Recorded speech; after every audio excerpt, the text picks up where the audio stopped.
Los sitios arqueológicos. A partir del año 1998 se comenzó una exploración sistemática de este sector a los efectos de caracterizar la estructura formal y distribucional de las dispersiones de restos arqueológicos.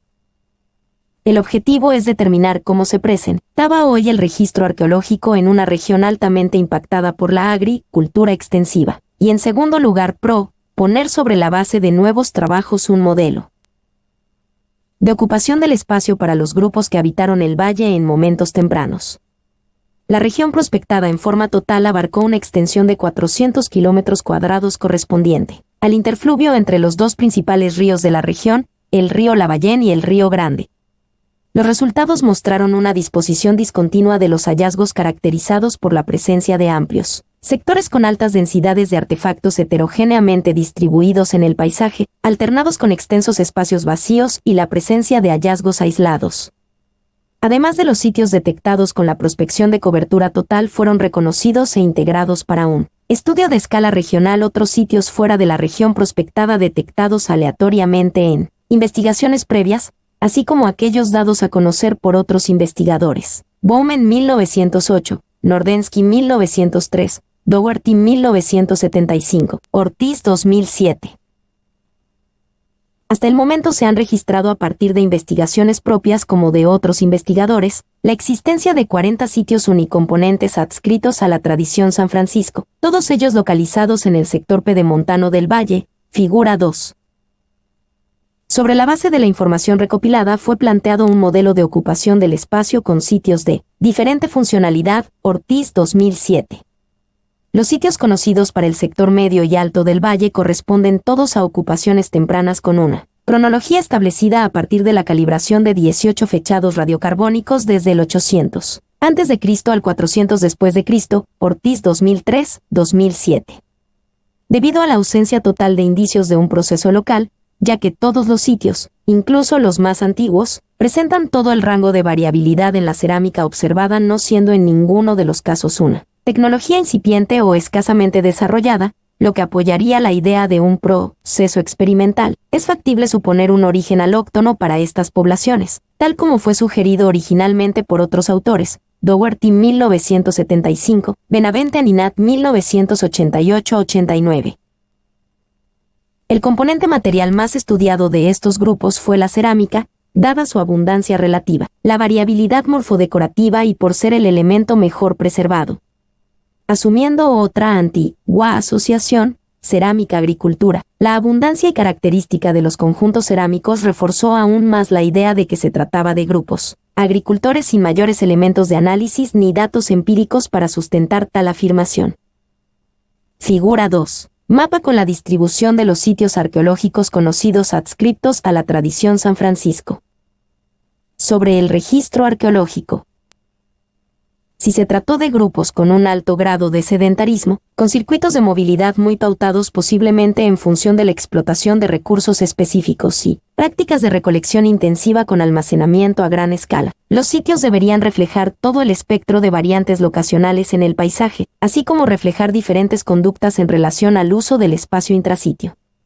Este patrón de ocupación del espacio debería haberse reflejado en localidades residenciales cuyos elementos del registro involucran ocupaciones recurrentes en el tiempo, desechos con posibilidad de reuso, estructuras fijas para almacenamiento a largo plazo, artefactos de molienda in situ de grandes dimensiones, discontinuidades en la estratigrafía de los pisos de ocupación, características materiales arquitectónicas, etc., así como variabilidad en el uso del espacio intrasitio reflejada por ejemplo en las diferentes conductas de limpieza, la presencia de estructuras de combustión, áreas espacialmente discriminadas de habitación, etc.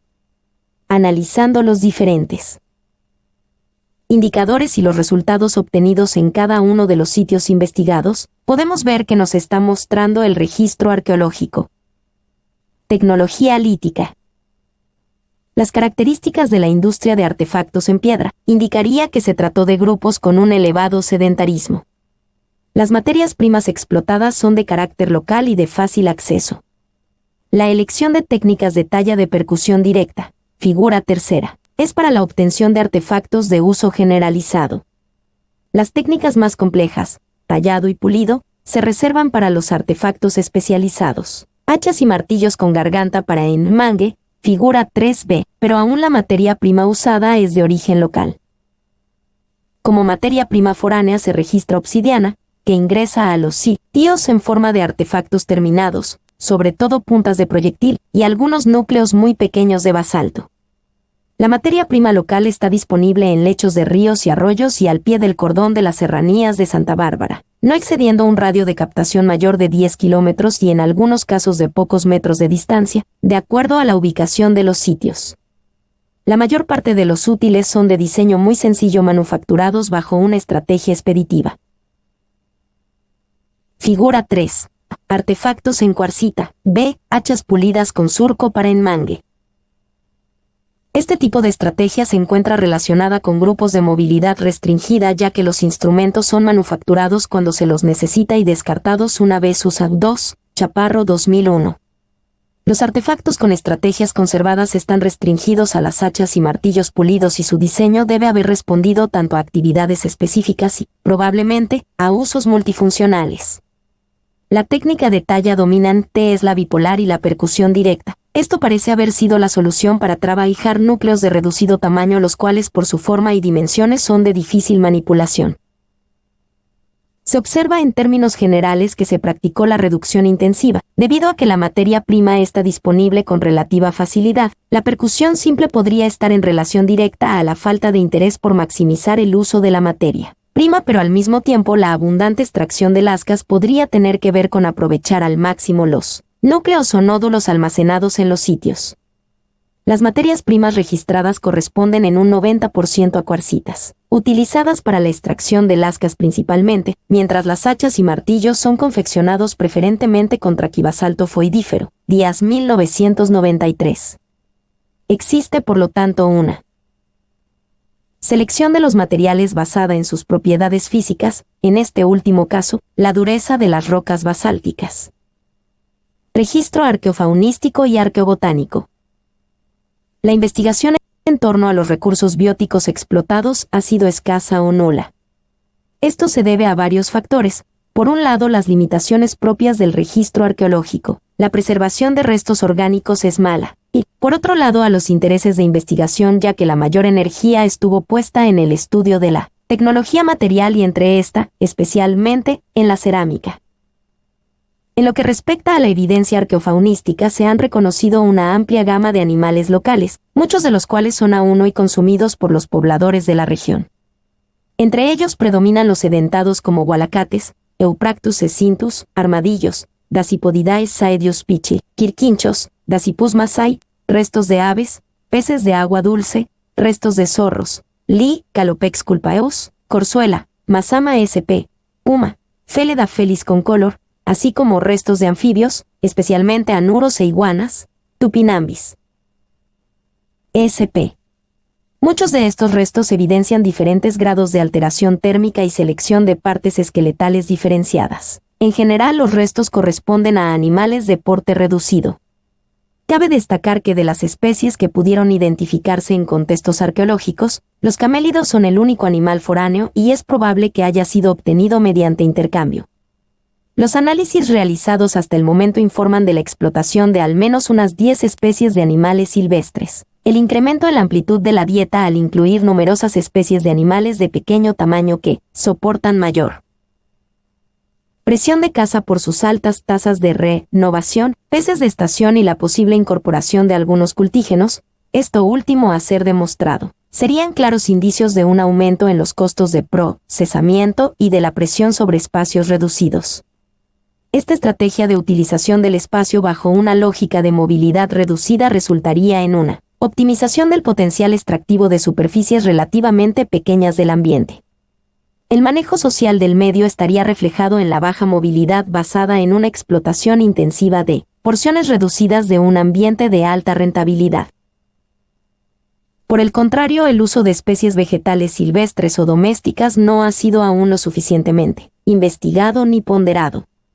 Entre los escasos macrorestos que han sido encontrados en la región Dougherty 1975 menciona el hallazgo en un fogón de semillas quemadas de mistol y algarrobo, no menciona haber encontrado ningún otro tipo de macrorestos en las diferentes excavaciones realizadas por él. Un dato aislado es aportado por Crowder y D. Antonio 1974 sobre el hallazgo de un grano de polen de maíz.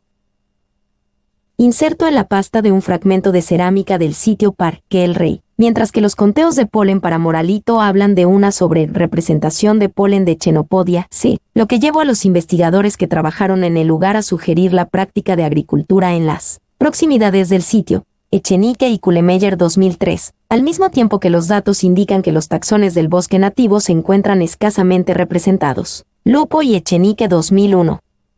Sin embargo, elevados conteos de taxones de Chenopodiaceae, Amerance, C., pueden significar tanto la presencia de cultivos como el abandono del sitio. Lupo. Et al. 2006. En el caso de Moralito, al formar parte de niveles culturales, los investigadores que trabajaron el sitio asumen que se trata de la evidencia de prácticas agrícolas, sin poder determinar específicamente de qué tipo de especies vegetales se trata. Los análisis polínicos realizados en ese lugar muestran una perturbación importante del entorno natural, al menos en lo que corresponde a la ocupación del recinto parcialmente excavado. Lupo y Echenique 2001.